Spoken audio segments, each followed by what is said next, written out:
के जाना है एग्जाम के लिए, पिछले 6-7 महीने का बहुत ही इंपॉर्टेंट हो जाता है। हालांकि सवाल उसके पहले से भी थोड़ा एक दो आ जाते हैं, मगर हम्म 6-7 महीने का हमें ऑन द फिंगर टिप्स रहना चाहिए। दूसरा चीज ये है कि अगर हम जीए को डेली टैकल करें, डेली अगर पढ़े, इससे ज्यादा अच्छा चीज कुछ है नहीं। आप अगर डेली भी कोई यूट्यूब सोर्स में देखेंगे तो वहां पे काफी कंटेंट दिया जाता है, और डेली बेसिस पे मैं बोलूंगा ये जीए को पढ़ेंगे तो एग्जाम टाइम में स्ट्रेस कम आता है बहुत, तो आप हम्म दूसरे सेक्शन पे ज्यादा फोकस कर पाएंगे। तो जीए के लिए मैं ये स्ट्रेटेजी है मैं एडवाइस करूंगा। ओके। अब हम मूव करते हैं मॉक टेस्ट पे। कितना जी। इम्पोर्टेंट है मॉक टेस्ट देना? और ऐसा होता है कि स्टूडेंट्स क्या होते हैं, मॉक टेस्ट के पीछे ही भागने लग जाते हैं। एक टाइम पे ऐसा होता है कि वो कॉन्सेप्ट्स क्लियर करने की जगह सोचते हैं मॉक टेस्ट ही देते हैं, फिर मॉक्स में मार्क्स नहीं आते हैं, फिर वो वहां से डिमोटिवेट होते हैं। तो राइट टाइम क्या है और राइट नंबर ऑफ मॉक्स क्या है? देखिए, right number of. Hello everyone, welcome to practice mock. स्वागत है आप सभी का हमारे ऑफिशियल यूट्यूब चैनल में। 2023 आईबीपीएस पीओ एंड क्लर्क के एग्जामिनेशन के रिजल्ट्स आ चुके हैं एंड आज हमारे साथ हैं देवोजीत, जिनका आईबीपीएस पीओ 2023 क्लियर हुआ है और उन्हें अलॉट हुआ है बैंक ऑफ महाराष्ट्र। सो हाय देवोजीत, कैसा लग रहा है कि फाइनल सिलेक्शन हो गया अब आपका? बहुत ही अच्छा लग रहा है, ये बहुत मेहनत के बाद ही ऐसे रिजल्ट आना, वो भी 1 अप्रैल को, तो बहुत ही अच्छा लगता है इसमें। और जितने सारे भी मेहनत थे सब आज ही फल लाया, तो काफी अच्छा है। ओके। हाँ, जो जुलाई टू मार्च का स्ट्रगल रहता है वो फाइनली आपको अप्रैल में देखने को मिलता है कि हाँ क्लियर जी। हुआ या नहीं हुआ है। जुलाई टू मार्च तक सारे एग्जाम्स कवर हो जाते हैं बैंकिंग के। तो जी, आपने कितने एग्जामिनेशंस दिए थे? आई एम अज्यूमिंग कि आपने सारे ही बैंकिंग एग्जाम्स दिए होंगे। सारे दिए थे। ग्रामीण बैंक आरआरबी पीओ क्लर्क से लेके IBPS PO clerk and SBI PO clerk, और साथ में कुछ इंश्योरेंस सेक्टर का भी मैं फॉर्म भरा था, जैसे NICL AO hmm. And NICL assistant as well. Okay. और आपकी प्रिपरेशन जर्नी पे जाने से पहले सबसे पहले हम ये जानते हैं आपका बैकग्राउंड क्या है। So please tell me about yourself. okay, so I have done BTech in electrical engineering okay. and I have graduated in the year 2020। उसके बाद मैं एक आईटी कंपनी में काम करता था, और पिछले 3 साल से मैं वहीं पे काम कर रहा हूँ, और काम के साथ साथ मैं बैंकिंग सर्विसेज की तैयारी भी कर रहा हूँ, तो आज मिला है। ओके। कॉन्ग्रेचुलेशंस कि फाइनली थैंक यू। आपको वी कैन से कि ड्रीम जॉब है। क्योंकि बैंकिंग एस्पिरेंट्स जितने भी हैं या तो वो प्रेफर करते हैं वो एसबीआई पीओ में जाएं या फिर आईबीपीएस पीओ क्रैक करें। तो 3 साल का जो टाइम स्पेन है वो बहुत कम तो नहीं है। बहुत सारा डेडिकेशन चाहिए और बहुत सारे सेटबैक्स के बाद भी आप लगे रहो उस जर्नी के लिए। तो जी। ये कमेंडेबल है। सो ये बताइए कि with job as a working candidate आपको कैसे टाइम मिलता था कि आप प्रिपेयर करते जाओ इतने सेटबैक्स के बाद भी, फिर भी वो जो मोटिवेशन फैक्टर है वो कहाँ से आता था? मैम एक्चुअली मेरा काम, मेरा जॉब ऐसा था कि 10 से 12 घंटे मुझे daily, on a daily basis मुझे देना पड़ता था, और उसके चलते मुझे बैंकिंग की तैयारी में उतना अच्छे से नहीं हो पाता था। मगर इसको मैं जब, मतलब प्रॉब्लम को जब रियलाइज किया, तो मैं अच्छे से टाइम मैनेज सीख गया। तो अच्छे से टाइम मैनेजमेंट करना, हर दिन 2-3 घंटा लगातार पढ़ना महीनों भर, तो ये जो इंक्रीमेंटल वे ऑफ डेवलपमेंट है, ये मुझे लगता हम्म है कि मुझे बहुत हेल्प किया है। और रेगुलरली प्रैक्टिस मॉक का मॉक टेस्ट जो भी वगैरह मैं देता था, मिनी मॉक्स या सेक्शनल या लाइव टेस्ट, और साथ में करंट अफेयर्स, ये सब वगैरह भी मैं बहुत किया था। तो ऐसे ही करते थोड़ा टाइम लगा, मगर एट लास्ट हो ही जाता है, आपका डेडिकेशन जब लगा रहता है तो। ओके। तो सी देवजीत, आपने भी जब प्रिपेयर करा होगा आपने भी सक्सेस स्टोरीज देखी होंगी कि कैसे स्टूडेंट्स वहां पे हैं जो एस्पिरेंट टू ऑफिसर की जर्नी है। वो हर कोई जानना चाहता है जस्ट बिकॉज टू जी। कनेक्ट देमसेल्व्स कि क्या हम भी वहां पहुंच सकते हैं, क्या हमारे ही बीच से कोई गया है। बिकॉज बहुत सारे स्टूडेंट्स को लगता है नहीं यार 2-3 मंथ्स में हो गया, और एक बहुत मिसकंसेप्शन रहता है इंजीनियर है इसका तो हो ही गया होगा। तो let's start from the start only कि आपने जब स्टार्ट किया है तब आपने खुद को एक बार चेक करा होगा, फ्री मॉक टेस्ट दिया होगा, पैटर्न देखा होगा कि मैं कहाँ स्टैंड करता हूँ। तब से एक बार ओवरव्यू दीजिए कि जो डे वन था आपकी प्रिपरेशन का और फिर उसके जी। बाद 3 to 4 मंथ्स थे, फर्स्ट आपका अटेम्प्ट था, ये सब कैसे क्या जर्नी रही आपकी? जी, जब मैं पहला मॉक दिया था, एक आईबीपीएस पीओ का ही मॉक दिया था और क्लर्क का भी, तो मेरा मार्क्स बहुत ही अच्छा नहीं था, एकदम बिल्कुल खराब मार्क्स थे। तो वहां से मुझे लगा क्या मुझसे होगा नहीं, क्योंकि अगर 20-25 नंबर आपका 100 में आ रहे हैं तो कोई चांस नहीं बनता है, राइट। हम्म। तो वहां से मैं स्टार्ट किया कि अगर मुझे ये सर्विसेज क्लियर करना है, एक दिन मुझे अगर ऑफिसर बनना है, तो मुझे जरूर कहीं ना कहीं मैं लैग कर रहा हूँ, और मुझे ये स्टार्ट कर देना चाहिए। जब एग्जाम का बहुत टाइम रहता है तो तभी स्टार्ट कर देना चाहिए। अगर मैं बोलता कि मैं कल से स्टार्ट करूंगा, आज छोड़ देता हूँ, तो वैसे डेडिकेशन वो काम नहीं आएगा फिर आगे जाके। हम्म। तो मैं तब स्टार्ट किया अपना प्रिपरेशन पे। जैसे मेरा वीक पॉइंट था रीजनिंग था, तो रीजनिंग मेरा ज्यादा अच्छे से नहीं हो पाता था, पजल वगैरह मैं जल्दी सॉल्व नहीं कर पाता था। तो जो मुझे 5 मिनट लगता था, बाकी लोग अगर कंपटीशन के लेवल में देखा जाए तो 1-2 मिनट, ज्यादा से ज्यादा आप 3 मिनट ले सकते हो। तो मैं वो सब प्रॉब्लम आइडेंटिफाई किया। हम्म। और साथ में क्वांट भी मेरा बहुत ही वीक था। एक इंजीनियर होने के नाते ये तो जरूर होना नहीं चाहिए, हम्म। क्वांट या एरिथमेटिक बहुत ही स्ट्रांग होना चाहिए, मगर फिर भी अगर बैंकिंग के पर्सपेक्टिव में देखा जाए तो कहीं ना कहीं मिसिंग आउट हो रहे थे। तो मैं तब क्वांट का बेसिक फाउंडेशन से स्टार्ट किया था, और रीजनिंग का भी, और सॉल्व में करते गया जो भी मटेरियल मेरे पास अवेलेबल थी, पोर्टल में भी जो भी अवेलेबल थी। तो उसके 3-4 महीने बाद मुझ में काफी इंप्रूवमेंट दिखा। और उसके बाद मैं जो भी मॉक टेस्ट देता था, एक अच्छा खासा इंप्रूवमेंट देखने को मिला था। Like I was able to score 50s 60s, sometimes 70s as well. मेरा जो आईबीपीएस पीओ प्री का मार्क्स था वो 67.75 था। हम्म। और उसके बाद मेंस का भी 79.75 था। तो इस साल अच्छा हुआ था फिर। ओके, ये आपके इस साल के मार्क्स थे। यस। लास्ट ईयर आपने आई गेस इंटरव्यू दिया था, या आप मेंस तक गए थे, जो नहीं, मेंस तक ट्वेंटी गया था। ट्वेंटी टू के एग्जाम्स थे। तो 22 में मेंस तक गया था। ओके, देवजीत, ऐसा क्या चेंजेस आपने करे अपने रूटीन में, क्या चेंजेस लेकर आए अपनी प्रिपरेशन में, क्या चेंजेस लेकर आए कि आप और कॉन्फिडेंट रहे 2023 में और फाइनली आपका सिलेक्शन हुआ? तो वो कैसे फिगर आउट करा कि मिस्टेक्स क्या कर रहा हूँ? देखिए, 22 में मेरा जो भी मिस्टेक था वो, मुझे क्वांट में मैं ज्यादा प्रैक्टिस नहीं किया था ऑन मेंस लेवल। एक्चुअली हम एस्पिरेंट्स लोग क्या करते हैं, अगर आसान सवाल के पीछे दौड़ते हैं, तो जब प्री का सवाल हम लोग बना लिया, हम लोग सोचते हैं कि बहुत अच्छा है, हम लोग आगे निकल गए बैंकिंग में। मगर बैंकिंग का मेंस का जो पार्ट है वही मेन होता है, तो वही आपको सिलेक्शन दिलाता है। तो मेंस में जैसे 4 सेक्शन रहते हैं, रीजनिंग, क्वांट, इंग्लिश और जीके, जनरल अवेयरनेस जिसे कहते हैं। तो उसमें मुझे क्या किया, मैं पिछले साल जीके ज्यादा अच्छे से नहीं पढ़ा था। ऑन अ डेली बेसिस या मंथली बेसिस भी अच्छे से नहीं पढ़ के गया था, वो एक मेरा वीक पॉइंट था। सेकंड वीक पॉइंट था मेरा क्वांट। क्वांट में मैं मेरा बहुत ही खराब मार्क्स आए थे। और पिछला साल भी पेपर इस साल की तरह टफ थे। तो कोई भी सवाल नहीं बने, एक डीआई करने में ही अगर 15 आधा घंटा ऐसे लग जाता था, तो वहां से कैसे एग्जाम क्लियर होंगे। और जीके तो आपको बोला, वहां पे ज्यादा अच्छे से प्रिपरेशन नहीं था। बाकी मेरा एक स्ट्रॉन्ग पॉइंट जो था वो इंग्लिश। इंग्लिश के लिए मुझे अलग से कुछ प्रिपेयर नहीं करना पड़ा, वो हो गया था, और डिस्क्रिप्टिव भी ठीक था। तो ये जो प्रॉब्लम्स था ये मैं आइडेंटिफाई किया, और मुझे लगा कि इस साल मुझे प्री के साथ साथ मेंस, ये दोनों चीज को अच्छे से बैलेंस करना चाहिए। आप जब तैयारी में मेंस का भी लेवल का सॉल्व करेंगे तो ही आपका लेवल अपग्रेडेशन होगा। हम्म। प्री का जब तक आपको मॉक्स में अच्छा नंबर मिल रहा है तब तक ठीक है, तो उसके बाद जब अच्छे नंबर मिला स्टार्ट हो जाए प्री में, तो मेंस में शिफ्ट करना चाहिए। इस साल मैंने क्या किया, मैं जीके को on a daily basis start किया पढ़ने। और हम्म। क्वांट के लिए मैं ज्यादा सा मेंस का मॉक टेस्ट दिया, सेक्शनल, लाइव, आपका फुल लेंथ मॉक टेस्ट, ये सब बैठ के दिया। और रीजनिंग के लिए भी अच्छा खासा मेहनत लगा। हम्म। तो ये था। तो इसलिए मेंस इस बार ओके। क्लियर हो गया। ओके, तो फर्स्ट स्टेप क्या लिया? 2020 में फाइनल रिजल्ट आया होगा, आपका सिलेक्शन नहीं हुआ होगा, तो उस सेटबैक से निकलने में कितना टाइम लगा, और फिर बैक टू प्रिपरेशन कितना टाइम लगा आपको? एक्चुअली सेटबैक मुझे एक्चुअली पता था मुझे मिलने वाला है, तो इसीलिए मुझे ज्यादा, मैं I was not surprised at all at that time. Okay. उसके बाद ही मैं मुझे लगा कि मुझे ये जो फ्लो है ये तोड़नी नहीं चाहिए। आप हम्म। जब एक एग्जाम सेशन से निकलते हैं, तो वहां पे एक फ्लो आपका बन जाता है। लाइक आप प्री दे रहे हो, मेंस दे रहे हो, तो एक सॉल्विंग फ्लो बन जाता है। तो मैं नहीं चाहता था वो सॉल्विंग फ्लो मेरा टूटे, क्योंकि मुझे पता है कि आज नहीं तो कल मेरा हो ही जाना है।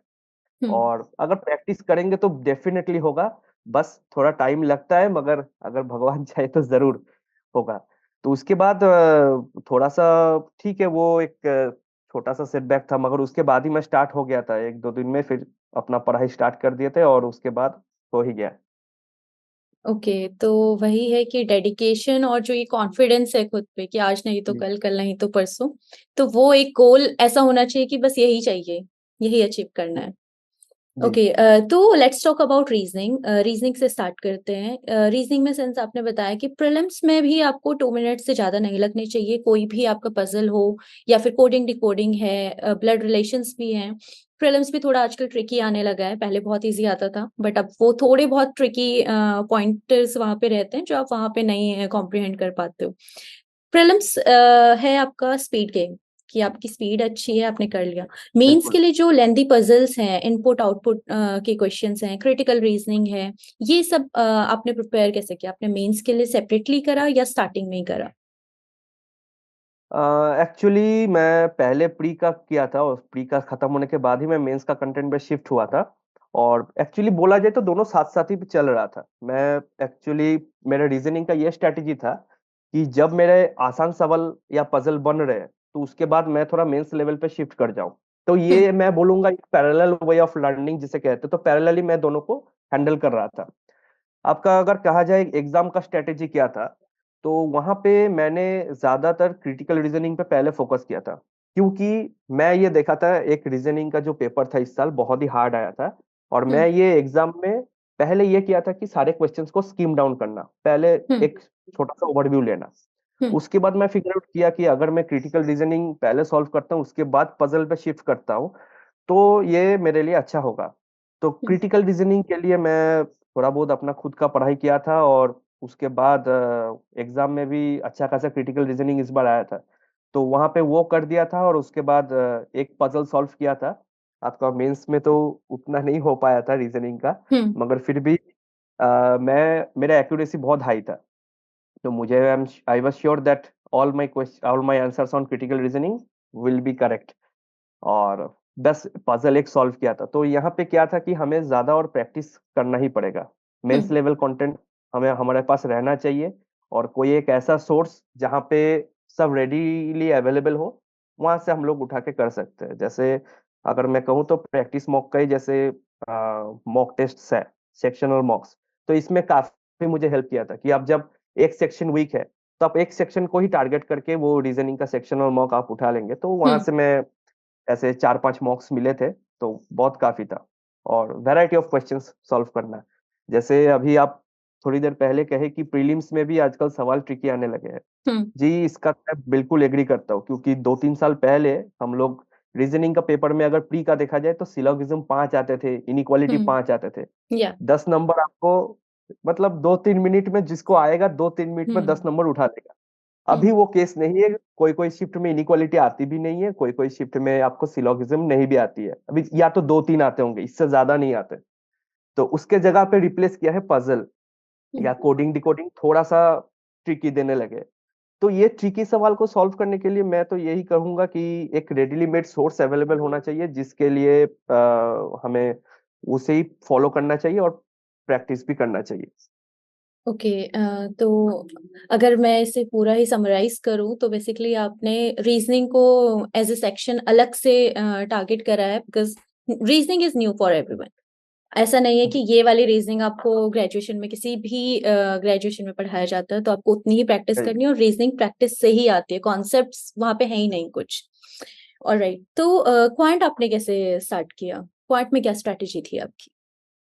क्वांट में जैसे मेरा बहुत ही जो वीक था वो डाटा इंटरप्रिटेशन था, और मेंस लेवल अरिथमेटिक मुझे उतना अच्छे से नहीं आता था। प्री लेवल हम्म। आ जाती थी, उसमें कुछ हम्म। इशू नहीं था। मेंस लेवल मुझे आती नहीं थी। तो उसके लिए मैं क्या किया था, मैंने फिर से फाउंडेशन से स्टार्ट किया था। जब पिछले साल हम्म। रिजल्ट निकला नहीं और मुझे पता था ये क्वांट के वजह से ही हुआ, तो हम्म। मुझे लगा मैं कहीं पे तो लैग कर रहा हूँ, या तो बेसिक्स पे कहीं पे लैगिंग हूँ या हायर लेवल पे। तो मुझे हम्म। लगा कि मैं बेसिक्स से ही स्टार्ट करता हूँ, क्योंकि हर एक प्रॉब्लम को जड़ से ही पकड़ना चाहिए। यस। तो वहां से मैं जब फाउंडेशन स्टार्ट किया फिर से, तो वहां से फिर धीरे धीरे बिगिनर लेवल से इंटरमीडिएट फिर एडवांस लेवल पे गया। हम्म। और वहां से करते करते फिर क्वांट के लिए जैसे एट लास्ट मैं जब मॉक्स देता था तो डाटा इंटरप्रिटेशन काफी आसानी से हो जाता था। और उसके बाद एरिथमेटिक का भी जो बिगर प्रॉब्लम स्टेटमेंट्स आती थी क्वांट के पेपर में, वो भी काफी आसानी से हो जाता था। तो ऐसे ही आपको एक डेली अपने आप का फ्लो जो है डेली वो रखना पड़ेगा, और थोड़ा बहुत टाइम हमें डेली देना पड़ेगा। जैसे मैं वर्किंग एस्पिरेंट था, तो 2-3 घंटा निकलना मेरे लिए बहुत बड़ी बात था, एकदम बहुत ही दिक्कत वाली बात था। मगर जिन एस्पिरेंट्स का जॉब अभी नहीं है और कि नहीं करते, उनके लिए एक बहुत गोल्डन चांस है कि उनका पूरा दिन पड़ा है। कुछ ज्यादा घंटे आप क्वांट में अगर दे देंगे तो आसानी से वो प्रॉब्लम सॉल्व हो जाएगा। ओके। एंड इंग्लिश में आपने कुछ स्पेशल किया या सीधे मॉक्स दिए, क्विजेस सॉल्व किए? इंग्लिश में मैं ज्यादा कुछ मेहनत किया नहीं, क्योंकि सिंस मैं कॉर्पोरेट में काम करता था तो वहाँ पे मैं काफी मतलब इंग्लिश में ही बोलचाल होता था। तो वहाँ पे हम्म। मैं ज्यादा कुछ किया नहीं, और इंग्लिश मीडियम में से ही पढ़ा हूँ। तो वहाँ पे मैं अलग से कुछ किया नहीं, बस कोई सेंटेंस में देखता था तो जस्ट कॉमन सेंस ये कहता था कि नहीं यहाँ पे कुछ गलत है, हम्म। ठीक है। तो वैसे करके मैं इंग्लिश करता था, तो इंग्लिश में भी काफी अच्छे मार्क्स ही आए थे इस बार।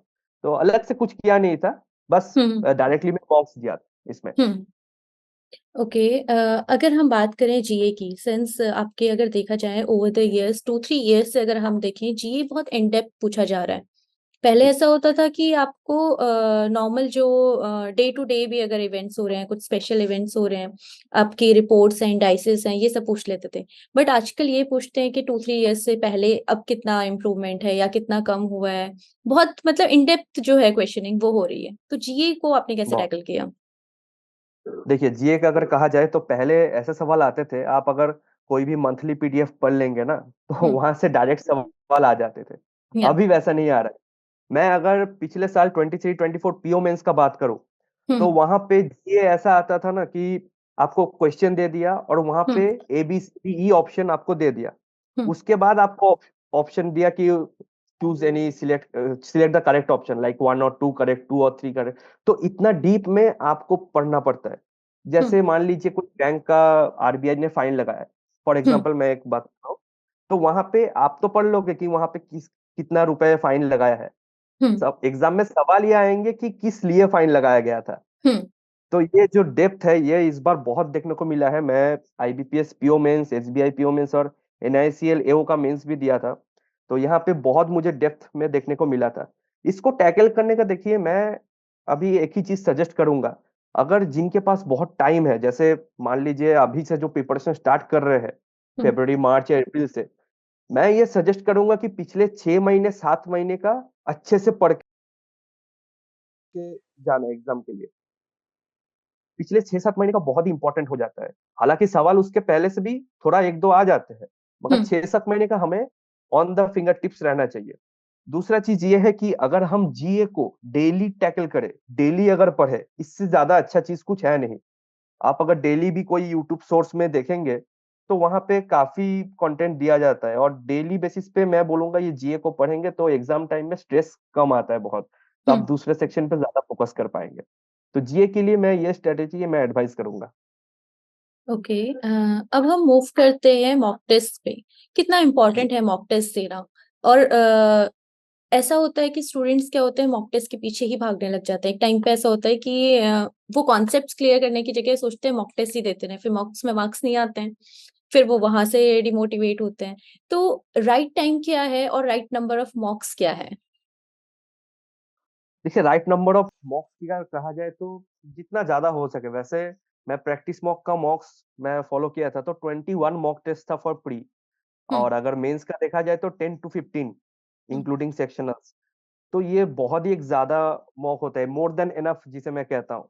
हम्म। तो 21 मॉक्स अगर आप देंगे तो वहां पे सारे कॉन्सेप्ट्स कवर हो जाती है। क्वांट में अगर बात किया जाए तो हर एक कॉर्नर को टैकल किया जाता है।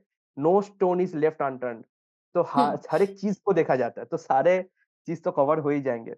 वैसे अगर मॉक टेस्ट का सही टाइम अगर बताए तो फाउंडेशन जब एक एस्पिरेंट को लगे कि सही हो गया है, उसके बाद ही मॉक्स अटेम्प्ट करना चाहिए। और बीच बीच में कभी एक आध बार हम लोग दे ही सकते हैं वैसे, मगर बेस्ट असेसमेंट तभी होगा जगह अगर फाउंडेशन को अच्छे से कैटर करके, अच्छे से टैकल करके फिर हम लोग मॉक्स अगर दे, तो ये बेस्ट स्ट्रेटेजी होना चाहिए। ओके, मॉक को एनालाइज करना कितना इम्पोर्टेंट है, चाहे वो प्रीलिम्स है या चाहे मेंस है? क्या आप टाइम अपना देते थे एनालाइज करने के लिए, या फिर उसके बाद नेक्स्ट मॉक स्टार्ट करूं? नहीं, मैं एक मॉक देने के बाद उसको एनालाइज करने में टाइम लेता था, वो आधा घंटा से 1 घंटा लगता ही था। तो mock is just a mirror. आप मॉक कर लेंगे, फिर उसके बाद उसको एनालाइज भी करना है कि इसमें हम कहाँ गलत किए। हम्म। मान लीजिए अगर क्वांट की बात करें तो टाइम स्पीड डिस्टेंस में कुछ गलत हुआ, तो हमें कहीं ना कहीं तो इम्प्रूव करना होगा, नहीं तो गलत कैसे होगा, या कोई सवाल हमसे बना नहीं उन 35 मिनट्स में, 20 मिनट्स हम्म। में, 35 हम्म। क्वेश्चंस में। तो कहीं ना कहीं तो हमें लैग कर रहे हैं, हम तो लैग कर रहे हैं अगर इंग्लिश में गलती कर रहे हैं या रीजनिंग में। तो ये तो हमें एनालाइज करना ही चाहिए, और एनालिसिस के बेसिस पे ही हमें एक अच्छा सा पिक्चर मिलता है कि वहां पे हम्म। हम लोग कहाँ गलत किया और कहाँ पे मुझे इम्प्रूवमेंट करना होगा। तो ये स्कोप ऑफ इम्प्रूवमेंट जो है वहीं पे दिखेगा, और ये तो उसके बाद ही हो जाएगा। ओके, सो हमने सारे सब्जेक्ट्स की स्ट्रैटेजी कवर कर ली है, हमने प्रीलिम्स मेंस कवर कर लिया है, नाउ मूविंग टू इंटरव्यू। क्या लगता है जी। कि ये ही डिसाइडिंग फेज है, या सबसे टफ अगर आप कहें पूरा प्रोसेस का, क्या ऐसा है या ये सिर्फ एक मिथ है? इंटरव्यू का मैं ये बोलूंगा कि एक्चुअली मैटर तो करता है थोड़ा बहुत, हम्म। मगर मेरा ये मानना है, मैं जो एग्जाम का एक्सपीरियंस में लिया हूँ, मेरा हम्म। ये कहना कि जितना ज्यादा आप मेंस पे लीड करेंगे उतना अच्छा आपका चांसेस है। हम्म। क्योंकि देखिए, जैसे मेंस मेंस का फेज ही ऐसा नाम दिया है क्योंकि वो सबसे मेन है। ठीक या। है, mains is the main thing. ये मैं बहुत बोलता हूँ। तो अगर मेंस में आपका जितना लीड रहेगा, आप हम्म। जितना ज्यादा नंबर स्कोर कर पाएंगे, आपको इंटरव्यू का टेंशन करना ही नहीं पड़ेगा। ठीक है, हम्म। ये एक पहला पॉइंट है। दूसरा पॉइंट ये है कि अगर मान लीजिए जिनका मेंस का नंबर बॉर्डर लाइन पे है, ठीक है, उनके लिए मैं बोलूंगा इंटरव्यू बहुत मायने रख जाता है। आपको इंटरव्यू में सवाल जो है बेसिक्स पूछे जाते हैं। खैर मेरा इंटरव्यू एक्सपीरियंस थोड़ा अलग था, मगर जो इंटरव्यू है वहाँ पे बेसिक बैंकिंग कैसे काम करता है वैसे पूछे जाते हैं, गवर्नमेंट स्कीम्स के रिलेटेड वहाँ पे फोकस किया जाता है। आप एज अ पर्सनालिटी कैसे, उस पे भी फोकस किया जाता है। तो मार्क्स बहुत चीजों पे डिपेंड करती है। तो इंटरव्यू जो होता है आउट ऑफ 100, और उसको बाद में 20 में कन्वर्ट किया जाता है इन द फाइनल्स को। ओके, तो इंटरव्यू के लिए आपने कैसे प्रिपेयर किया, फाइनल इंटरव्यू स्ट्रैटेजी के आपकी? लिए, जी, इंटरव्यू के लिए मैं ज्यादा न्यूज़पेपर में ज्यादा पढ़ता था डेली हम्म। बेसिस पे, क्योंकि कई बार ऐसा भी हुआ है कि न्यूज़पेपर से वो लोग डायरेक्ट पूछ लेते हैं, करंट अफेयर्स से बहुत पूछते हैं। हम्म। तो ये एक चीज है, जैसे मैं इस साल 2 इंटरव्यू दिया था, एसबीआई पीओ मेंस और आईबीपीएस पीओ मेंस। हम्म। तो वहाँ पे मेरे वर्क एक्सपीरियंस के बारे में पहले वो लोग पूछे थे, और फिर आपको बैंकिंग के बारे में पूछेंगे। तो बैंकिंग के हम्म। लिए वैसे प्रैक्टिस मॉक ने बहुत कुछ दिया था यहाँ पे। तो बैंकिंग अवेयरनेस और जनरल अवेयरनेस उससे कवर हो गया था। हम्म। हम्म। और खासकर इस साल बजट आई थी, इंटरिम बजट, हम्म। फरवरी मंथ पे, वो काफी इंपॉर्टेंट था। तो बजट से भी कई सवाल पूछे थे, और वहाँ पे बजट का जो terms and definitions which are being described by our honourable finance minister, तो वहाँ पे भी वो सब के लिए बहुत पूछे थे और अपना ओपिनियन भी ले रहे थे। तो ये था। ओके, तो आपने जो बैंकिंग, स्टैटिक बैंकिंग आपको पढ़ना होता है, क्योंकि at least they can expect this much कि आपको जो बेसिक बैंकिंग टॉपिक्स हैं वो आए। लाइक आपका जी रेपो रेट बिल्कुल। क्या है, रिवर्स रेपो रेट क्या है, बैंक वर्क कैसे करता है, आरबीआई कैसे कंट्रोल करता है इन्फ्लेशन को, एवरीथिंग। इन्फ्लेशन के डेफिनेशन ये सब, एमएसएमई या या। गवर्नमेंट का जो स्कीम है, पीएमजेडीवाई, सुरक्षा बीमा योजना, या अगर कहा जाए, मेरे इंटरव्यू में तो ये सवाल आया था कि म्यूचुअल फंड में ज्यादा रिटर्न मिलते हैं, डू यू एग्री? मैं बोला यस। उसके बाद वो पूछे कि वो लोग बैंक में पैसा क्यों ना रखे, बैंक में हम्म। पैसा क्यों रखे, म्यूचुअल फंड में हम्म। रखना चाहिए, 10 साल में तो हम्म। वो ज्यादा देगा।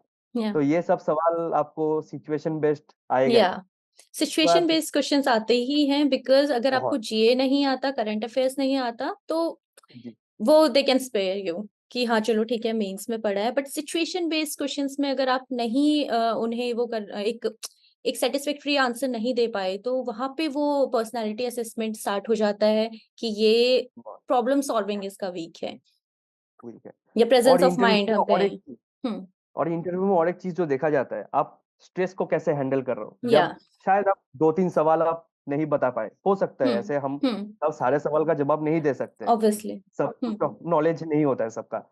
तो वो जो स्ट्रेस होता है, एक दो सवाल आप नहीं बता पाए तो स्ट्रेस बिल्ड हो जाएगा अपने आप। वो हम्म स्ट्रेस को आप कैसे मैनेज कर पा रहे हैं, आपके चेहरे पे दिख रहा है कि नहीं, वो इंटरव्यूअर्स वहां पे वो लोग बहुत एक्सपीरियंस्ड होते हैं, वो समझ जाएंगे। तो हम्म वहां पे भी बहुत कुछ डिपेंड करता है कि आप स्ट्रेस कैसे हैंडल करते हैं। Because in future as a banker, as a probationary officer, you will be subjected to stress, और हम्म कस्टमर हैंडलिंग भी आपको बहुत हाई लेवल पे ही करना पड़ेगा। तो ये सब चीजें बहुत देखा जाता है। यही एडवाइस हम अपने जो भी जितने भी मॉक इंटरव्यूज हम लेते हैं, फीडबैक में जो पहला बेसिक फीडबैक होता है वो यही होता है कि फेस पे रिफ्लेक्ट मत होने दो। आप कितने ही स्ट्रेस्ड हो, आप कितने ही नर्वस हो, वो फेस पे नहीं आना चाहिए। इनफैक्ट जितने भी स्टूडेंट्स हमारे साथ मॉक इंटरव्यूज देते हैं, सबको यही जाता है कि हाँ, वो प्रेशर हैंडल करना सीखो, कि एक स्माइल के साथ आप जैसे हो, जिस टोन में हो, स्टार्ट से लेके एंड तक वैसे ही रहो। तो क्या आपका mock interview, since you were our enrolled student, तो आपके मॉक इंटरव्यूज काफी अच्छे गए थे? कैसा जी, एक्सपीरियंस था? बहुत अच्छे गए। मॉक इंटरव्यू का भी मुझे बहुत सारे सवाल पूछे गए थे। वैसे हालांकि वो सारे सवाल मुझे इंटरव्यू में भी सेम सवाल ही पूछे थे। जैसे यहाँ पे म्यूचुअल फंड का जो पूछा गया था, आइडिया हम्म मिल गया था। बजट से या भी जो भी सवाल पूछे गया था, वैसे आइडिया मिल गया था, और वहाँ पे भी रियल इंटरव्यू में भी मुझे ये सब सवाल मिले। तो ये सब काफी सिमिलरिटी मुझे देखने को मिला, और मॉक इंटरव्यू का जो भी फीडबैक था वो बहुत ही इन डिटेल्ड वे था। बहुत ही डिटेल में दिया गया था, हर एक चीज पे, हर एक पॉइंट पे डिस्कशन हुआ था। तो ये मैं बोलूंगा एक बहुत ही बड़ा बढ़िया इनिशिएटिव है from the practice mock team, और मैं बोलूंगा कि ये बेस्ट था। तो यही मुझे हम्म हेल्प किया, एक मॉक इंटरव्यू मुझे हेल्प किया कि आगे वाले जो इंटरव्यू था उसमें अच्छे से मतलब प्रिपेयर होके जाने के लिए और अच्छे से डिलीवर करने। तो ये मॉक इंटरव्यू बहुत हेल्प किया था मुझे। ओके। काफी अच्छी बात है कि हमारा ये इनिशिएटिव आपके लिए हेल्पफुल था। काफी अच्छा लगता है जब स्टूडेंट्स का ऐसा फीडबैक मिलता है कि या कुछ तो हुआ है, यहाँ से कुछ तो सीखने को मिला है, चाहे वो मॉक टेस्ट है, चाहे कोर्सेज हैं या इंटरव्यू है। तो इंटरव्यू वैसे भी काफ़ी इम्पोर्टेंट है। मुझे याद है कि मैंने ही फेज़ 1 जो आपका था इंटरव्यू, वो हमारी पैनल ने लिया था, और वहाँ पे भी म्यूचुअल फंड हो गया, आपका क्रिप्टो करेंसी है, बजट है।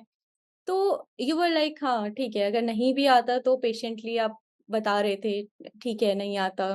तो वो एक स्माइल वहाँ पे भी मिसिंग नहीं थी। तो या अच्छी बात है कि जो मॉक इंटरव्यूज़ देना है, इसका मतलब ये नहीं कि आपको बस परचेज़ करना है मॉक इंटरव्यू। आप मॉक इंटरव्यू के लिए भी वैसे ही प्रिपेयर करो जैसे आप एक्चुअल इंटरव्यू के लिए कर रहे हो, तब वो बेनिफिशियल होता है। जी ओके। सो दिपोजित, काफ़ी अच्छा लगा कि हमारे स्टूडेंट, बहुत सारे स्टूडेंट्स हैं ऐसे जो एग्ज़ाम्स क्लियर कर रहे हैं, ऑफ़िसर बन रहे हैं, और इससे बड़ी प्राउड वाली कोई बात ही नहीं है। So thank you so much. तो इसके बाद क्या है, सिंस अब आईबीपीएस पीओ तो मिल गया है, जी। अब व्हाट्स इसके नेक्स्ट? इसके बाद अभी इमीडिएटली सोचे नहीं है, मगर सोचेंगे। आरबीआई का टारगेट कर रहा हूँ, ग्रेड बी का। या तो मैं उसके लिए स्टार्ट वैसे किया था, तो उसके लिए लेके ही आगे बढ़ूंगा। हर तो ये बैंकर का target. Ultimate goal RBI grade भी है। जी। So all the very best, and thank you thank you. So much for your success story.